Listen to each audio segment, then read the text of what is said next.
Padre amado del cielo, bendito Señor, te damos gracias por este tiempo, Señor, gracias por la oportunidad que nos das una vez más de poder aprender más de ti, Señor, de tu palabra, de las cosas que tú hiciste, Señor, en este caso, Señor, de tu salvación. Gracias porque por medio de ella tenemos la vida eterna, Señor, y podemos compartir a las demás personas acerca de este amor grande que tú diste, Señor, en la cruz. Que no hay más amor más grande que este, Señor.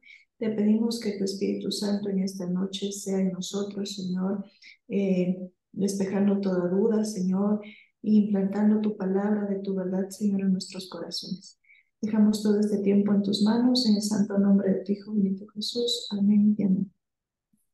Amén. Muchísimas gracias, Katy.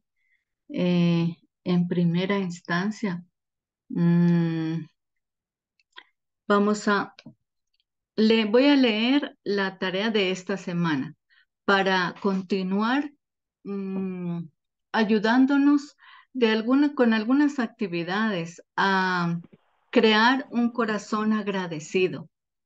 Les voy a leerla y al final de la clase voy a colocarla en Classroom, ¿listo? Es más que todo, son actividades prácticas que nos van a ayudar a tener un corazón agradecido respecto de lo que Cristo hizo en la cruz, su sacrificio para nuestra salvación. Entonces, para esta semana dice así la tarea. Hoy concéntrese, o en esta semana, concéntrese en expresar gratitud a los miembros de su familia y también por ellos. Haga una lista de todos ellos, cónyuge, padres, hijos, hermanos, hermanas, etc. Y luego, al lado de cada nombre, escriba una cualidad de su vida por la que usted se siente particularmente agradecido. ¿Listo? Esa es la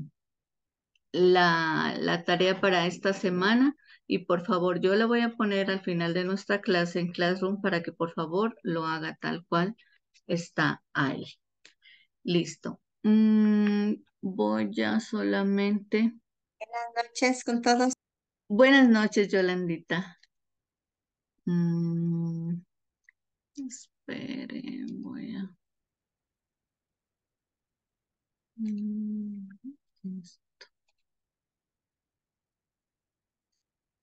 aquí. A ver si me deja compartir. ¿Es esto que se abrió? ¿Qué es?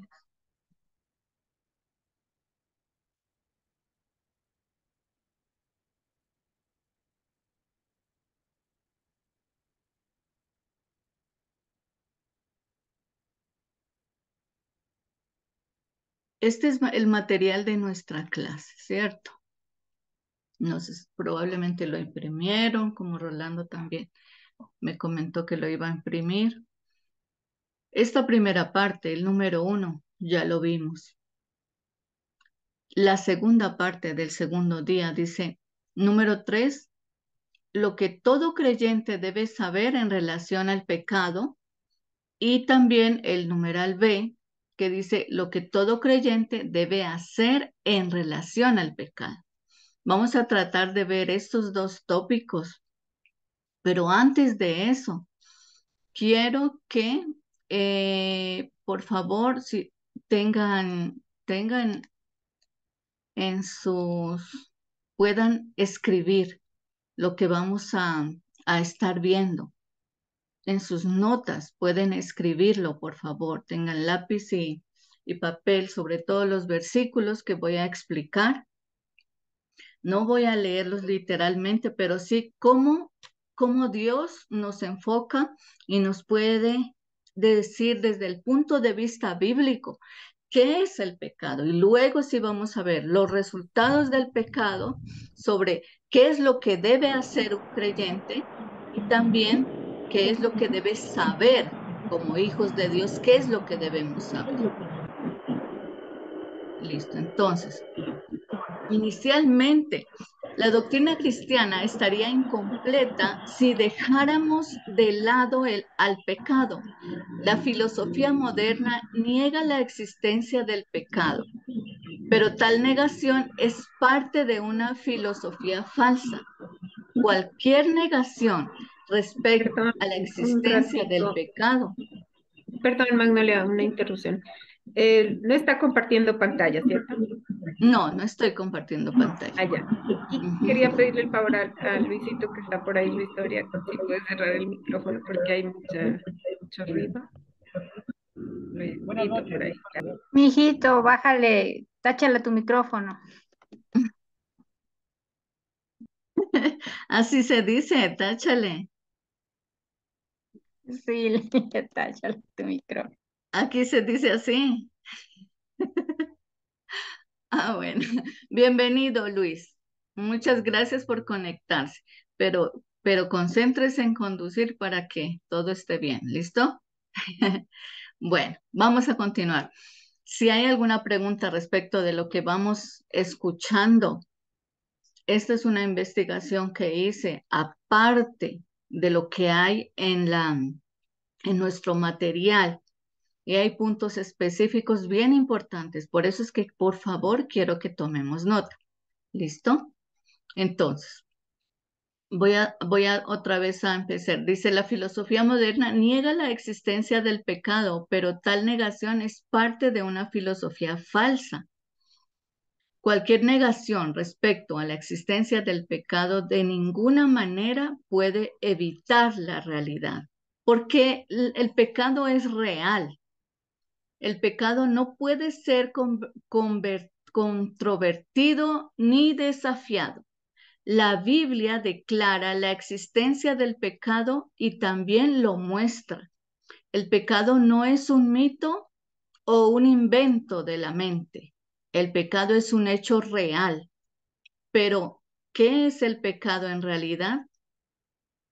Hay diferencias entre lo que Dios dice que es pecado y lo que el hombre dice, que las diferentes formas en que el hombre concibe el pecado. Algunas personas se excusan en que pecaron porque traen taras de su trasfondo, de su niñez, o porque les pasó algo en su niñez, pero eso solo es una excusa para ellos. Dios nos dice en su palabra lo que es el pecado, pero cuando el hombre hace caso a su mente humana y deja de lado la deidad y deja de lado la ley de Dios, está al borde de la destrucción. La Biblia condena el intelecto humano como el tribunal supremo. Ahora vamos a ver por lo menos 8 versículos diferentes. Por favor, cópienlos y copien también a lo que se refiere. La palabra que menciona ese versículo, no los vamos a buscar, solamente los vamos a mencionar y la palabra a la cual hace referencia o cómo traduce el pecado en ese versículo. Es bien importante. Dice, vamos a ver, en el Antiguo Testamento encontramos por lo menos 8 palabras que describen el pecado. La primera palabra es malo y está en Génesis 38:7. En Génesis 38:7 la Biblia traduce el pecado como malo. El segundo es Éxodo 2:13 y ahí la Biblia muestra el pecado como un maltrato. En Oseas 4:15 también el pecado es mostrado como pecado mismo. Y también en Éxodo 20:20 lo traduce como pecado también, literal, igual. Número 5, el primer libro de Samuel, capítulo 3, versículo 13, lo traduce como iniquidad. En Isaías 28:7, el pecado es traducido como error. En Ezequiel 48:11 está traducido como errar. Voy muy rápido. Por casi. Casi, bueno, voy a tratar entonces de más despacio. Voy a repetir los versículos. En Génesis 38:7, malo. En Éxodo 2:13, maltrato. En Oseas 4:15, como pecado. Y también en Éxodo 20:20 es traducido como pecado, literal. En primer libro de Samuel, capítulo 3, versículo 13, como iniquidad. Ahí vamos. En Isaías 28, versículo 7, como un error. En Ezequiel 48:11, como errar. Y el último, porque eran 8 versículos en los cuales traduce pecado, el primer libro de Reyes, capítulo 8, versículo 50, como rebelión. Ahora, el uso de estas palabras, cuando decimos el uso, es que incurrimos en eso, incurrimos en hacer maldad, incurrimos en maltrato de parte de nuestra hacia otras personas, incurrimos en el pecado mismo como nosotros lo tenemos concebido, de acuerdo a la convicción que tenemos, incurrimos en iniquidad, incurrimos en errores, en errar respecto de no cumplir con cierta norma de la sociedad o no cumplir con las convicciones que a través de la salvación hemos adquirido, no cumplir con eso, y también rebelión, que seamos rebeldes a ciertas normas de la sociedad o de los mandamientos que Dios nos ha mostrado también en su palabra. Entonces, cuando incurrimos en el uso de cualquiera de estas palabras en acciones nuestras, llegamos a conclusiones respecto de cómo es que afecta esto, estas 8 palabras que están ahí en el Antiguo Testamento. El pecado era concebido como desobediencia a Dios. La desobediencia involucra tanto ideas positivas como ideas negativas, pero el énfasis estaba puesto en la comisión positiva del pecado y no en la omisión negativa de lo bueno. El pecado no era simplemente errar al blanco, también dar en la marca equivocada. Más adelante vamos a ver específicamente cómo así que errar al blanco. Los israelitas estaban conscientes de la forma particular en que ellos habían pecado. Algunos hombres se miden en la sociedad como sobre la base de la inteligencia humana. O sea, se califican como soy inteligente, entonces soy bueno. Otros se miden por los logros educacionales. Estudié maestría, lo que sea que haya estudiado, entonces me siento bien, estoy completo. Otros se miden por el éxito financiero, algunos por su ambiente cultural y otros por su conducta religiosa. Pero Dios no acepta al hombre sobre estas bases, las bases de medida de que si soy bueno, si hago esto. Dios ha establecido su norma perfecta y por medio de ella mide al hombre. Ese es el de errar al blanco, esa norma perfecta de Dios.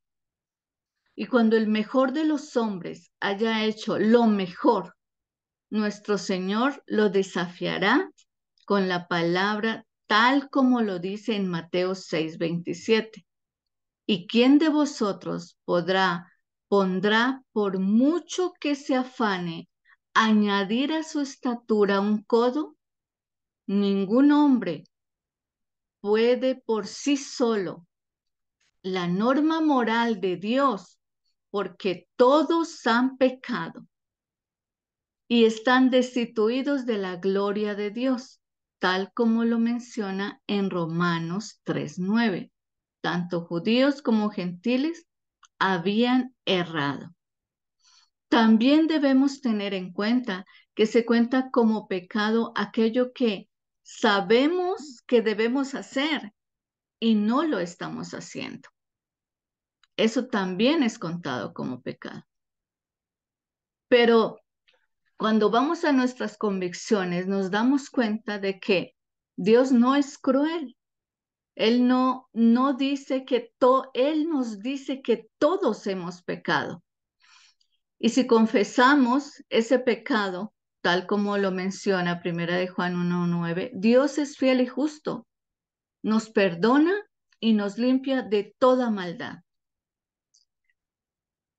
Pedro usa un adjetivo en la palabra del griego, anomía. Anomía significa iniquidad. Y Pedro usa este adjetivo en 2 de Pedro 2:8. En 2 de Pedro 2:8 dice, porque este justo, refiriéndose a Lot, que moraba entre ellos, afligía cada día su alma justa, viendo y oyendo los hechos inicuos de ellos.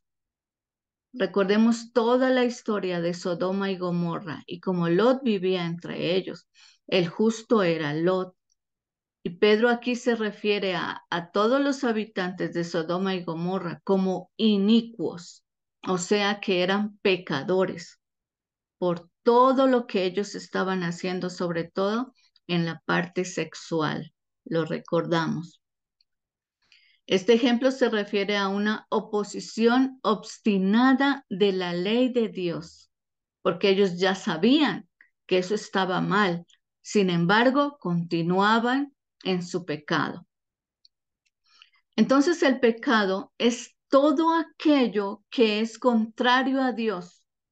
Cualquier actitud o acción que va en contra de la ley de Dios es pecado. En Mateo 23:28 dice, así también vosotros, por fuera, a la verdad os mostráis justos a los hombres, pero por dentro estáis llenos de hipocresía e iniquidad. Aquí quiero traer a colación el hecho de que es importante que como hijos de Dios maduros que somos, debemos tener en cuenta de discernir la palabra. Cuando hablo de discernir, no se refiere solamente a que día a día hagamos nuestro devocional diario. No sé cuánto usted se demora haciendo su devocional. Media hora, 1 hora y media, 2 horas. No me refiero a eso. Cuando hablo de discernir la palabra, es de hacer un estudio de la palabra. Es así como aprendemos cada vez más de quién es Dios, de conocerlo y de entenderlo. Y entonces, un ejemplo de discernir la palabra está en Mateo 23. Sí, ya lo había leído, Mateo 23:28. En Efesios está este versículo, no lo tengo aquí, pero dice Efesios, si alguno de ustedes mientras lo leo me ayuda a conseguir la cita, dice, nada hagáis por contienda o por vanagloria, antes bien con humildad, estimando cada uno a los demás como superiores a él mismo, no mirando cada uno por lo suyo propio, sino cada cual también por los otros, por lo de los otros. Dice, haya pues en vosotros este sentir de humildad que hubo también en Cristo Jesús. ¿Saben? A diario encontramos que un ejemplo que es natural, la verdad, de que siempre nos ponemos, y eso es lo con respecto a ese versículo que estaba leyendo, eso es discernir la palabra en el sentido de que pongamos eso, traigamos eso a nuestra vida. ¿Y cómo es que lo vamos a aplicar? ¿Cómo ponemos a los demás primero antes que nosotros? No sé si a ustedes les ha pasado. Cuando una persona le empieza a contar algo a usted, de pronto de una experiencia difícil que tuvo, de pronto o de algo bonito que también le pasó hace días o hace meses, y la persona empieza a contarnos su historia y nosotros lo que hacemos es o interrumpirla o tan pronto termina, empezar a hablar de algo similar de lo que esa persona estaba hablando, pero que nos pasó a nosotros. Ay, entonces, ay, ¿sabes que sí? Tal día, tal hora, no sé qué, o tal fecha me pasó esto. Empezamos a hablar de nosotros y ahí estamos poniéndonos nosotros por encima de esa persona. No debe ser así. Y eso es discernir la palabra. Respecto de lo que dice acá, el versículo que acabé de leer, respecto de lo que dice, nada hagáis por contienda o por vanagloria, antes bien con humildad, estimando cada uno a los demás como superiores, no mirando cada uno por lo suyo propio, sino cada cual también por lo de los otros.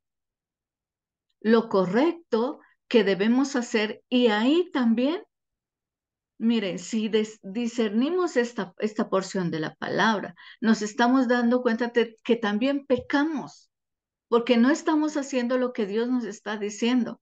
Estamos poniendo a la otra persona, estamos poniendo nuestra persona por encima de ella.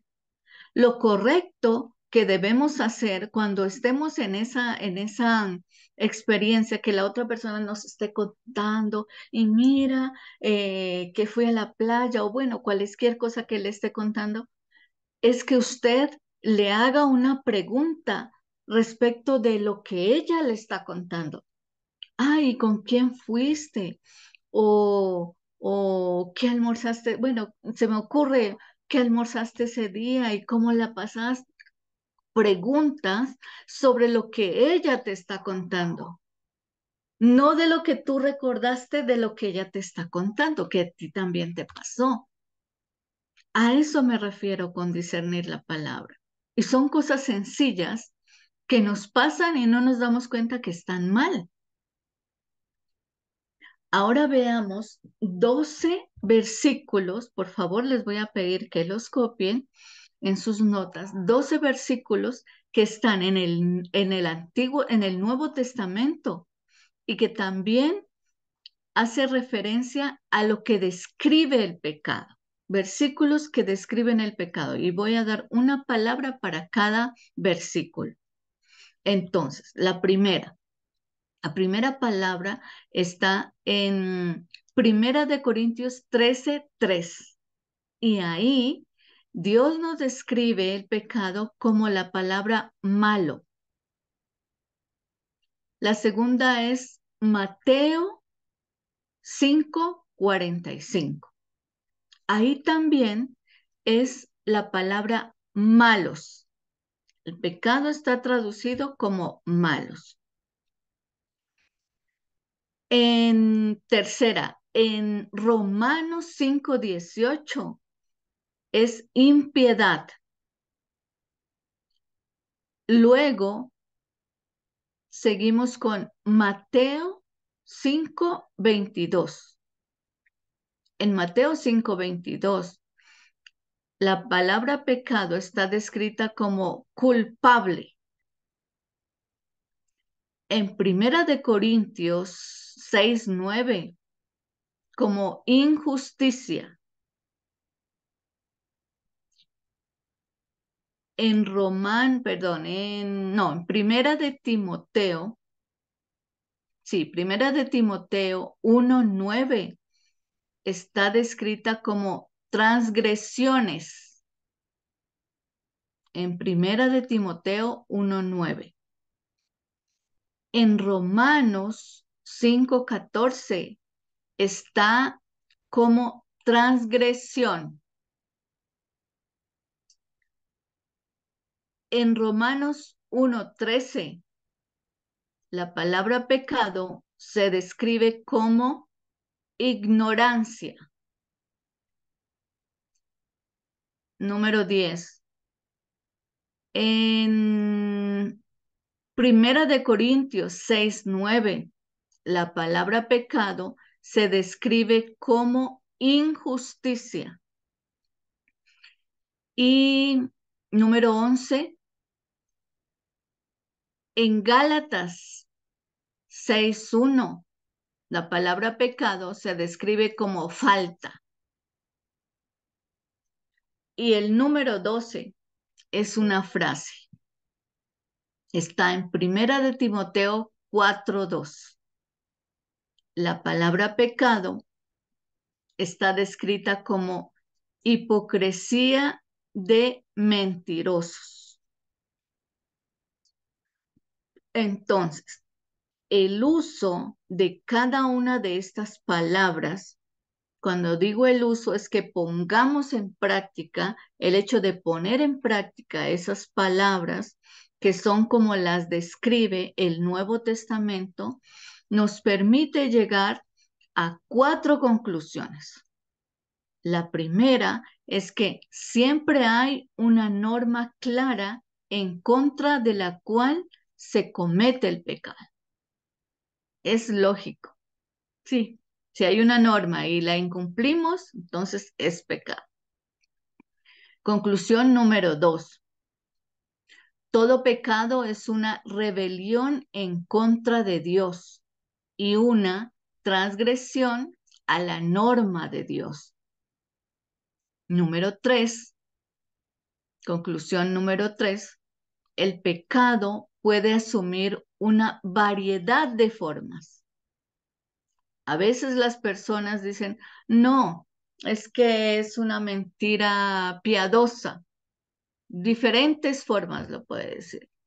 O de pronto, no, es que yo no mato, yo no, que puedes decir, no robo, pero para Dios no hay dimensión de pecado. Si pecamos igual, perdemos la comunión con Dios. El pecado puede asumir una variedad de formas. Conclusión número 3. Conclusión número 4. La responsabilidad del hombre es definida y claramente comprendida. Porque si Dios tiene una responsabilidad, Él la va a cumplir totalmente, porque es Dios. Y nosotros, nuestra parte, ¿hasta dónde debemos cumplirla?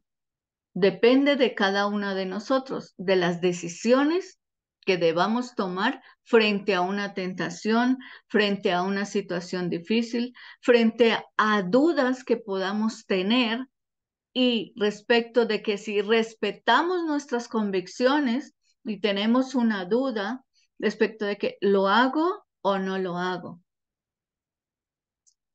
Ya depende de cada uno de nosotros.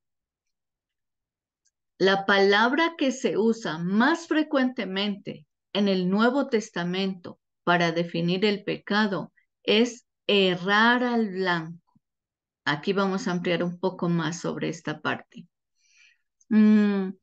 Y podría ser el término más comprensivo para explicar el pecado. Errar al blanco significa que Dios colocó un estándar alto y santo que ningún hombre por sí solo puede salvarse. Debía existir el proceso normal del plan del cumplimiento del plan de Dios sobre la ejecución que hizo Jesucristo del sacrificio en la cruz para poder salvarse.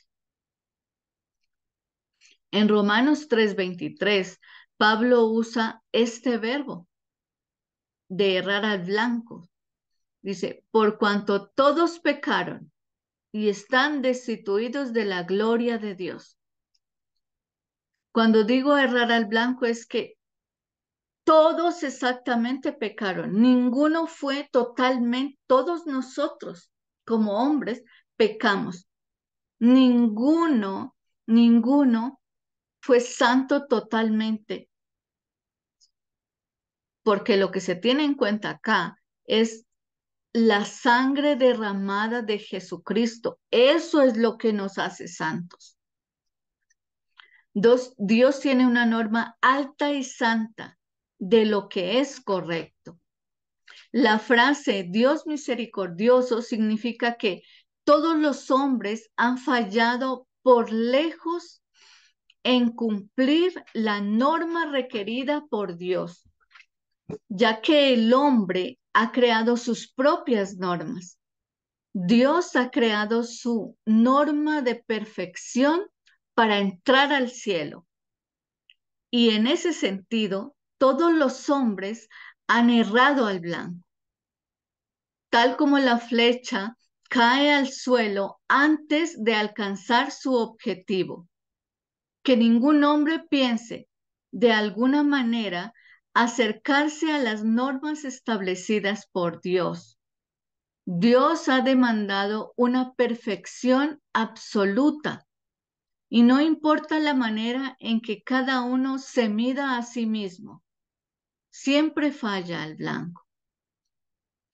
El hombre por naturaleza tiene un corazón transgresor, pero nosotros como cristianos podemos regocijarnos en Jesucristo, quien se dio a sí mismo por nosotros para redimirnos de toda iniquidad, tal como lo dice Tito 2:14. Concluyendo esta explicación de pecado, para profundizar ahora con las diapositivas, las acciones y actitudes que no provienen de fe en Cristo son consideradas pecado. Si alguien tiene dudas respecto a cierto asunto, es mejor que se abstenga de hacer ese asunto del cual tiene dudas. Comenzamos la vida cristiana por fe. Y esta es la forma en que debemos continuar actuando por fe. En Colosenses 2:6 dice, por tanto, de la manera que habéis recibido al Señor Jesucristo, andad en Él. ¿De qué manera recibimos al Señor Jesucristo? Yolandita, ¿de qué manera recibimos al Señor Jesucristo?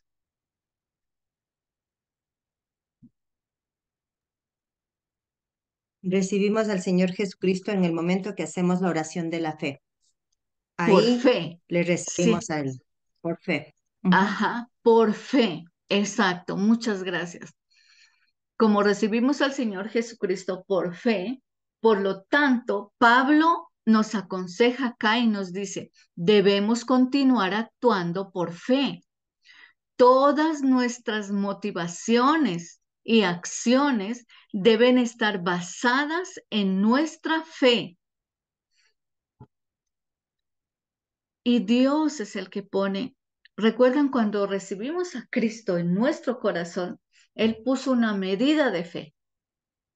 Y nosotros, como hijos de Dios, somos responsables de que esa medida de fe, en vez de quitarse o en vez de minimizarse, pueda cada vez más estar aumentándose.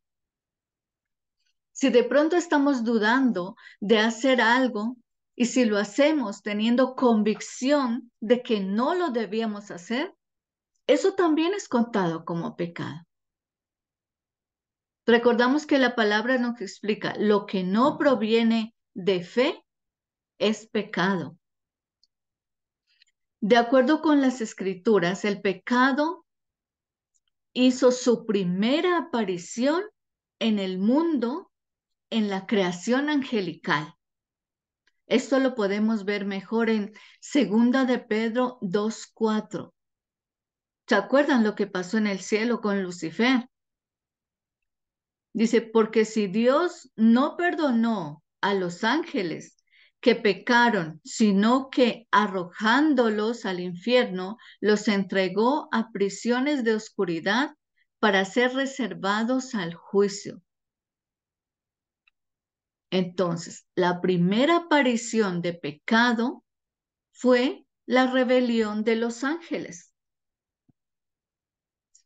En Romanos 5:12, esto quiero que tengamos claro que cuando apareció el pecado, la primera vez fue la rebelión de los ángeles, cuando se unieron también a Lucifer y fueron lanzados también. Esta es una primera parte. Ahora, una segunda parte que debemos tener en cuenta es en Romanos 5:12, donde dice, podemos ver cómo entró el pecado. En Romanos 5:12. ¿Cómo es que entró el pecado al mundo, a la raza humana?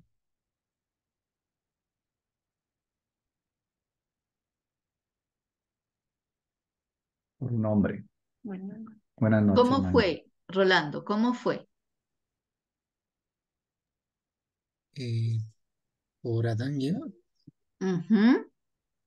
¿Me está preguntando, me está contando? Eh, Dudé, entonces por eso le... Ujú. Ujú.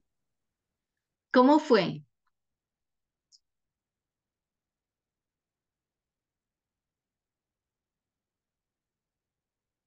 ¿Quién me explica cómo fue?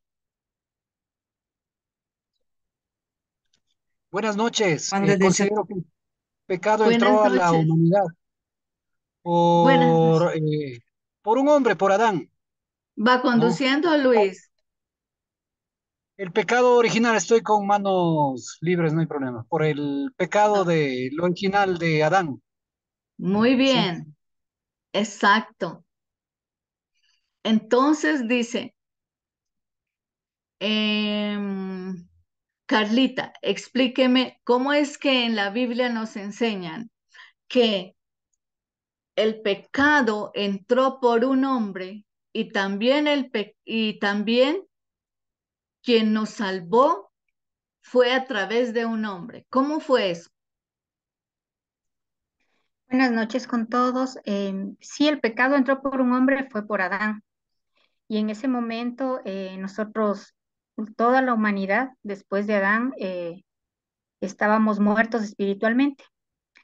Entonces, Dios, en su plan divino para darnos salvación, mandó a su Hijo unigénito para que muera en la cruz por nuestros pecados. Y gracias a esa muerte, a la sangre de Cristo, entonces nos volvió, todos aquellos que creemos en Él por fe, en que Jesús es nuestro Salvador, volvemos a tener esa conexión con Dios y tenemos vida nuevamente, nuestra vida espiritual, y con ella la salvación y la vida eterna. Exacto. Muy bien, excelente, Carlita. Muy bien. Recordemos que en el Evangelio de Juan, empieza diciendo, y el verbo se hizo carne. ¿Recuerdan? ¿Por qué dice que el verbo? El verbo es amor, ¿no? Porque Dios es amor. Entonces, y el verbo se hizo carne. Se hizo carne en el sentido de que Dios mandó a Jesús acá a la tierra en forma de hombre. Los 4 evangelios nos narran toda la historia de Jesús desde diferentes puntos de vista, desde que nació hasta su resurrección. Por eso es que dice que el verbo se hizo carne a través de uno, porque el verbo se hizo carne, o sea, se hizo hombre. Entonces, a través de un hombre que por todo el proceso que él tenía, ya estaba todo planeado por Dios, es que pudo darnos la salvación por el sacrificio que Dios a través de Jesucristo hizo en la cruz. Y también eso con respecto a la salvación. Y también el pecado entró a la raza humana a través de Adán. Algunos discuten solamente por molestar que no fue por Adán, fue por Eva, porque Eva fue la que desobedeció. Y saben que eso viene de generación en generación. ¿No les ha pasado que a veces usted hizo algo que no estaba bien y entonces dice, no, pero fue tal cosa, o sea, fue porque tal persona me dijo esto? Pues eso viene desde nuestros padres, porque imagínense, le pregunta a Dios a Adán. En el capítulo 3 de Génesis está muy bien explicada esta parte. Y dice, entonces le pregunta Dios a Adán, ¿y qué pasó? ¿Por qué pecaste? Estoy diciendo no literal, sino como la historia narrada, ¿no? ¿Y qué le contestó Adán? La mujer que me diste. Él le echó la culpa a Eva, ¿cierto? Y luego Eva, ¿qué dijo? ¿Qué dijo Yolandita? El hombre. Serpiente. La serpiente dijo Eva. Sí, Eva le echó la culpa a la serpiente. ¿Y nosotros cómo somos? También hacemos eso. Generalmente hacemos eso.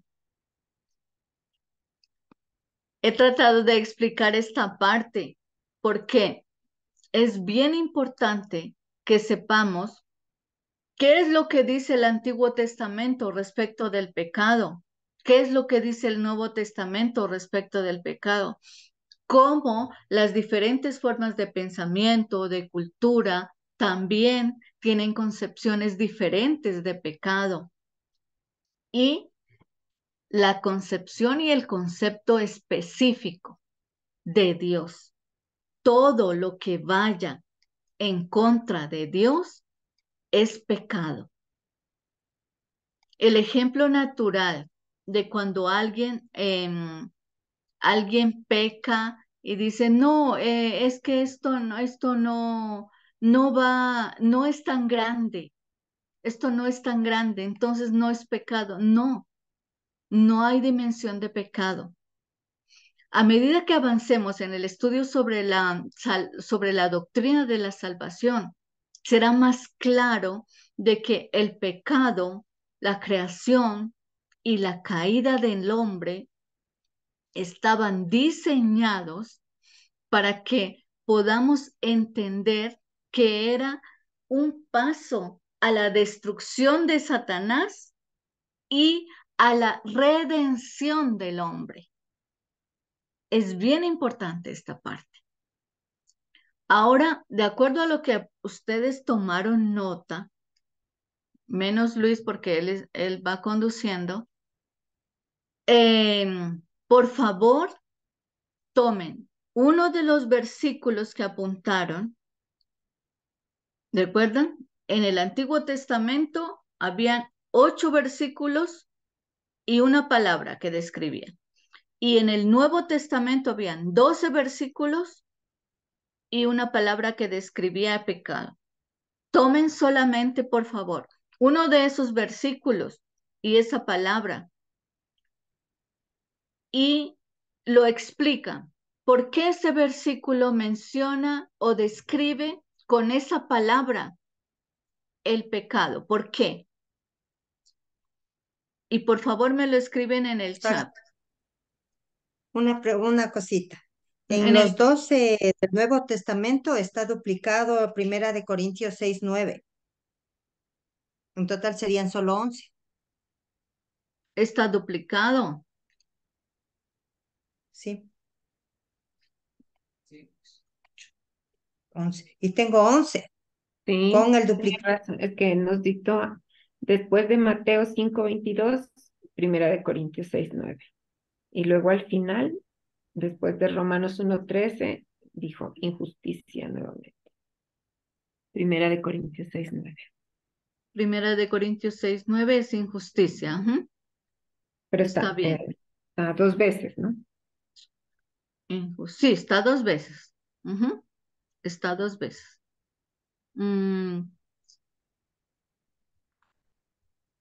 Bueno, no sé si quieran que se la repita o saben qué. Voy a copiar, voy a copiar las 8 y las 12 en el WhatsApp del equipo, de WhatsApp del equipo, ¿listo? Y eh, por favor escojan una sola y un versículo y lo explican. ¿Por qué en ese versículo la palabra pecado se describe con esa palabra? Si me hago entender, ¿está claro? Por favor, lo explican y me lo envían a mi WhatsApp personal. Vamos a tener 5 minutos para eso. Voy a copiar lo que en el WhatsApp, voy a copiar lo del Antiguo Testamento y lo del Nuevo Testamento por si de pronto alguien no alcanzó a copiar todo.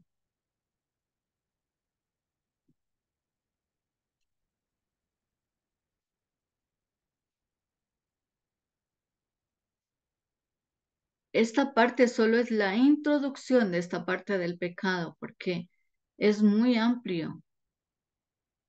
Antiguo Testamento.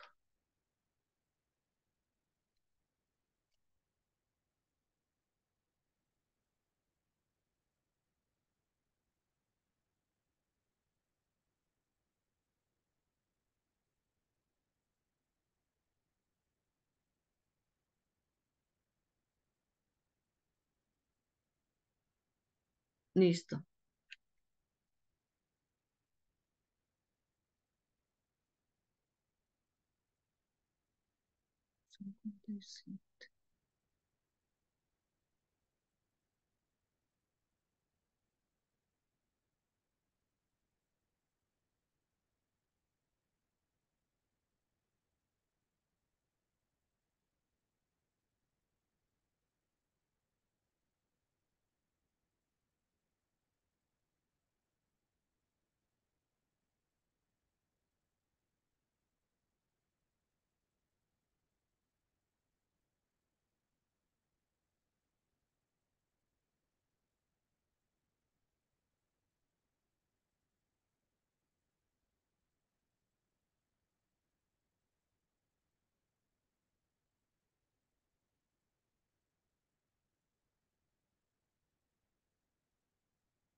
Rolando, por favor, al WhatsApp personal, porque después no puedo mirar acá, al WhatsApp de Magnolia.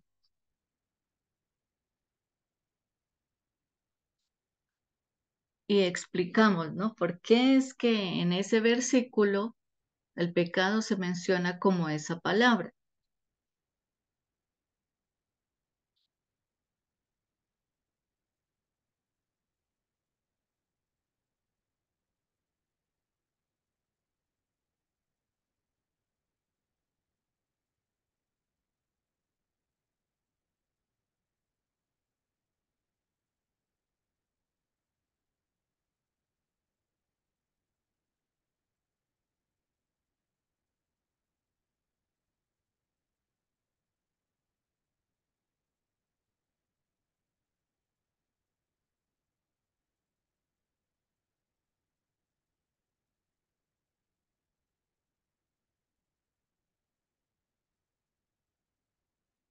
Quedan 2 minutos.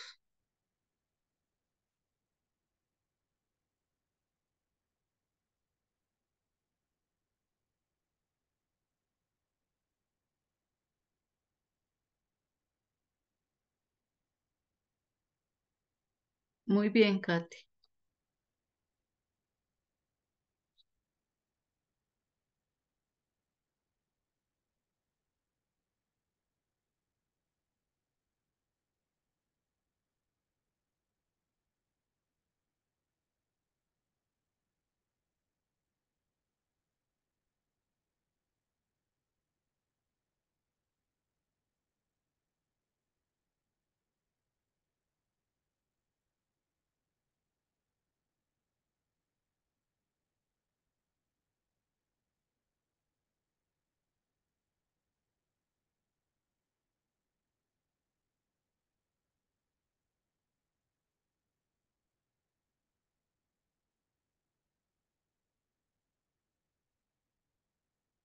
Muy bien, Carlita.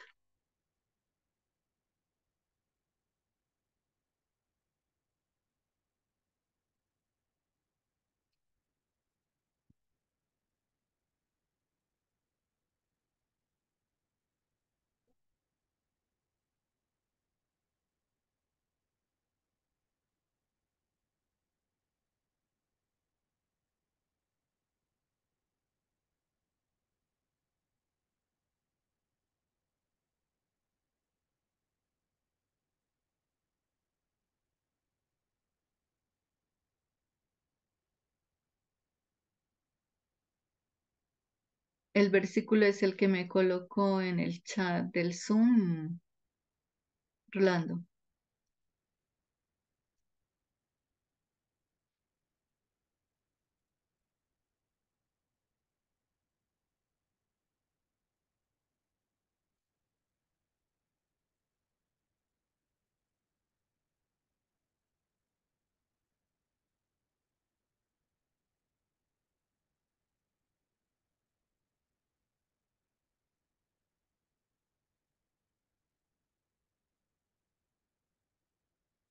El versículo es Filipenses 2, 3 al 5, ¿cierto, Rolando?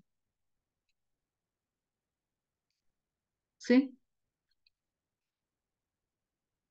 Sí, el que nos leyó. Ok.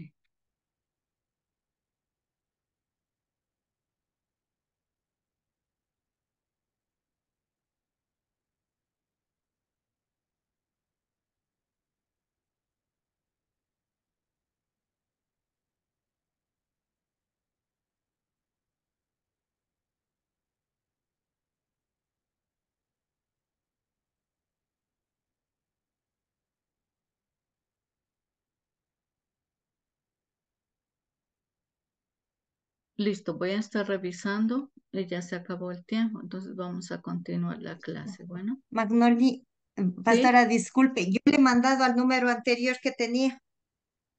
Mm, mándelo No tengo, tranquila, mándelo al grupo, al grupo. ya le Ujú. envío, ya. Ok. Tú dijo que Eh, es cierto que no hablamos desde que llegué, ¿no, Yolandita?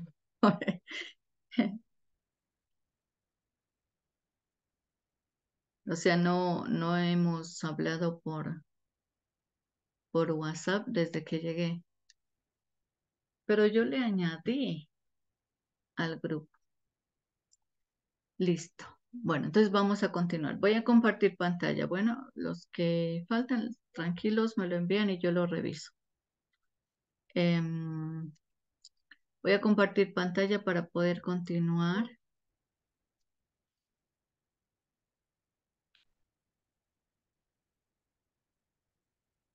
Listo, Luis. Yo no sé cómo hizo, pero bueno, gracias. Cuidado. Mm, voy a retomar un poco.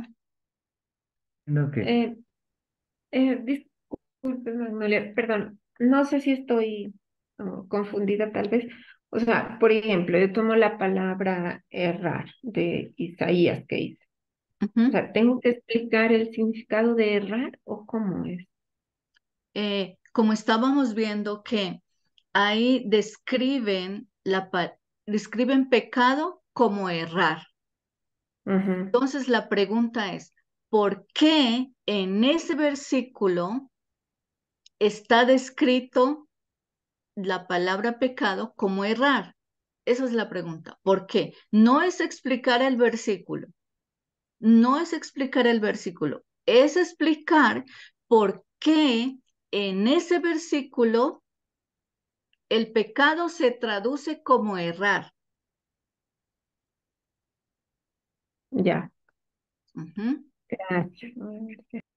Si de pronto no está bien, tranquilo, lo puede hacer otra vez. Si cree que no está bien lo que hizo, lo puede eliminar, hacerlo otra vez y otra vez enviarlo.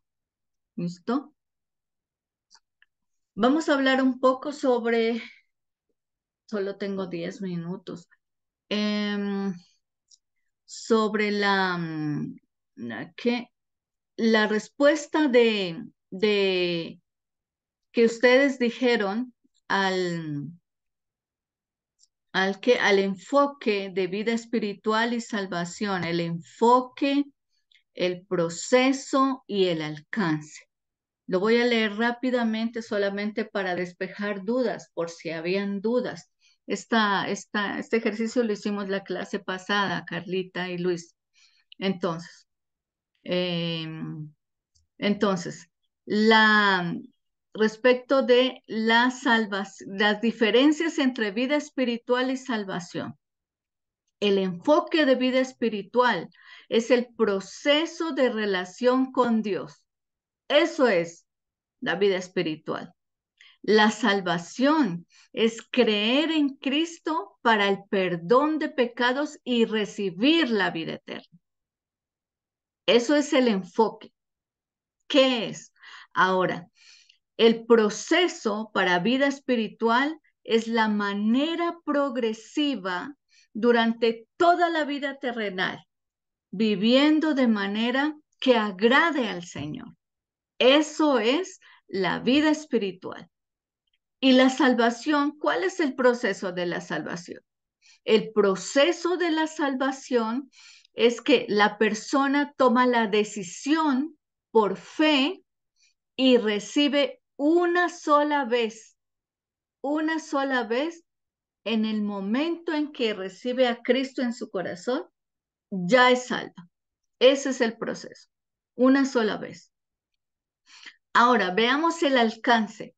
El alcance de la vida espiritual, o sea, hasta dónde llega. El alcance de la vida espiritual es la comunión con Dios. ¿Y esa comunión cómo es que se logra? A medida que el creyente, por discernir la palabra, escuche, por discernir, o sea, es el estudio que usted hace, no solo es del devocional diario, sino por discernir la palabra y ser santificado progresivamente, día a día. Ese es el alcance de la vida espiritual. Y el alcance de la salvación es disfrutar de la gloria de Dios en la vida eterna por medio de la santificación. Eso es lo de la vida, lo de la diferencia entre, entre vida espiritual y entre vida espiritual y salvación. Vamos a tratar de avanzar un poco en 5 minutos respecto de el resultado de pecado, porque aquí es donde vamos a profundizar. No me deja correr esto para arriba. Allá. El resultado de pecado. Yo digité aquí, entonces voy a leer solamente los puntos, pero quiero que enfoquemos en en los versículos. Entonces, el número 3 es respecto del pecado. ¿Qué es lo que como hijos de Dios debemos saber del pecado? Entonces está que Cristo ha liberado al creyente de la esclavitud y del poder del pecado. Eso lo podemos ver en Juan 8:31 al 36, Romanos 6 del 17 al 18. Voy a ver si me deja hacer más pequeño esto. Y podemos leer los versículos aquí. Está muy pequeño, lo podemos leer ahí. ¿Sí? Por favor, Carlita, leamos el primero. Dice que Cristo ha liberado al creyente de la esclavitud y del poder del pecado. Leamos Juan 8:31 al 36, que está aquí en la pantalla, por favor. Dice así, dijo entonces Jesús a los judíos que habían creído en él, si vosotros permaneciereis en mi palabra, seréis verdaderamente mis discípulos y conoceréis la verdad y la verdad os hará libres. Le respondieron, linaje de Abraham somos y jamás hemos sido esclavos de nadie. ¿Cómo dices tú, seréis libres? Le estaban diciendo los judíos a Jesús, le estaban diciendo, ¿cómo es que dices tú que seréis libres? Si en ninguna oportunidad hemos sido esclavos. Pero aquí Jesús les estaba hablando a los judíos dice, si conocieres la verdad, dice ahí. Entonces Jesús, los judíos que habían creído, si vosotros permanecéis en mi palabra, seréis verdaderamente mis discípulos y conoceréis la verdad. Si permanecieres en mi palabra, Él estaba hablando de la salvación mismo, de la verdad que es Él mismo. Así como en una familia, un ejemplo práctico sería un esclavo no pertenece a la familia, es de otra familia, puede ser, cuando antes existía la esclavitud. Dios les estaba diciendo, ustedes son libres porque ahora pertenecen a mi familia, son de mi familia. Y por lo tanto les estaba hablando del amor que él tenía hacia ellos, porque les hacía libres por el amor y porque ahora ya eran de su familia. Recordemos que Jesús es nuestro hermano mayor. Veamos lo que dice Romanos 6, del 17 al 18. Por favor, Carlos.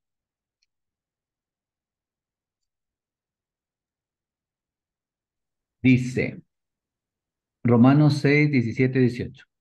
Pero gracias a Dios que aunque erais esclavos del pecado, habéis obedecido de corazón a aquella forma de doctrina a la cual fuisteis entregados, y libertados del pecado, vinisteis a ser siervos de la justicia. Exacto. Estos versículos son el argumento de que lo que como hijos de Dios debemos saber. Y el primer punto dice que Cristo ha liberado al creyente de la esclavitud y del poder del pecado. Entonces, este versículo en Romanos, Pablo nos está explicando de que nosotros vinimos a ser siervos de la justicia. ¿Y por qué? Porque Dios fue el que nos hizo justos. Él por nosotros se hizo pecado, porque Él no tenía ningún pecado. Y ahora nosotros no podemos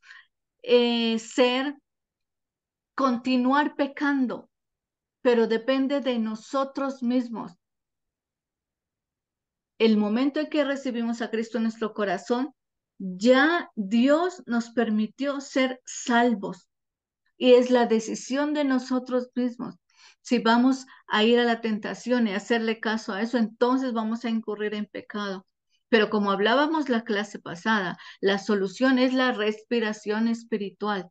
Pero de lo que estamos hablando en este momento es que hemos sido librados de la esclavitud del pecado. El número 2 dice, el creyente ha muerto ha sido separado de poder y control de su vieja naturaleza pecaminosa, aun cuando ésta no haya sido aniquilada. ¿Por qué dice aquí eso?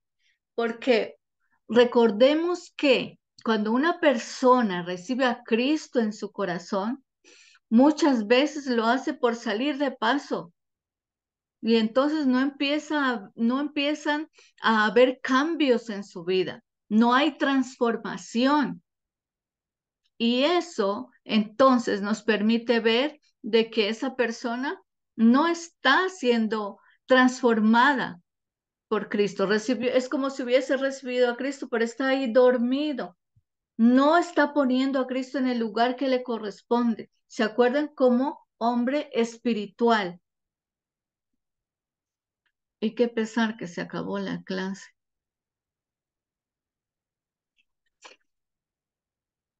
Ya mi esposo debe entrar. Véalo, ahí está. Dios mío. El número 3 dice que la estrategia del pecado es engañar, esclavizar y destruir. Eso sí es cierto. ¿En qué otro versículo recordamos que dice eso? Que la estrategia del pecado, pero es Satanás el que hace eso, es engañar, esclavizar y destruir. Matar, robar y destruir, dice. Ah, ya llegó, qué bueno que llegó.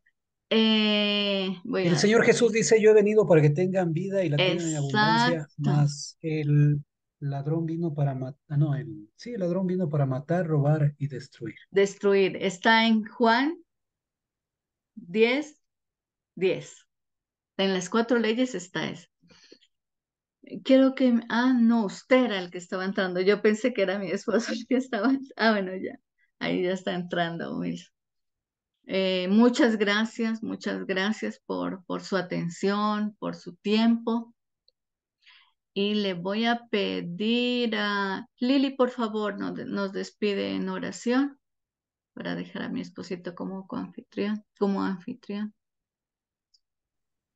Bueno, te damos gracias, Papito Dios, por esta clase que hemos tenido. Gracias porque nos enseñas, Señor, para con tu Espíritu Santo poder entender qué es el pecado, toda esa connotación que tiene el pecado en nuestras vidas, como tú siendo santo, Señor, no permites nada de pecado, Señor, porque tú eres santo, Señor. Gracias por esta enseñanza recibida hoy, Señor, que se quede grabada en nuestro corazón, sellada, Padre Santo, para que pueda dar fruto. Gracias por la vida de Magnolia, gracias porque tú la usas, Señor, para darnos a conocer todo lo que tú tienes para nosotros. Bendícela, Señor, y que podamos seguir avanzando en estos temas, Señor, que nos des el entendimiento, la sabiduría para poder aplicar todo esto que estamos aprendiendo. Te alabamos en el nombre de tu amado Hijo Jesús, Señor, y nos quedamos en tu presencia para seguir con el estudio. En el nombre de Jesús, amén. Amén. Muchísimas Muchas gracias. gracias. Dios les bendiga.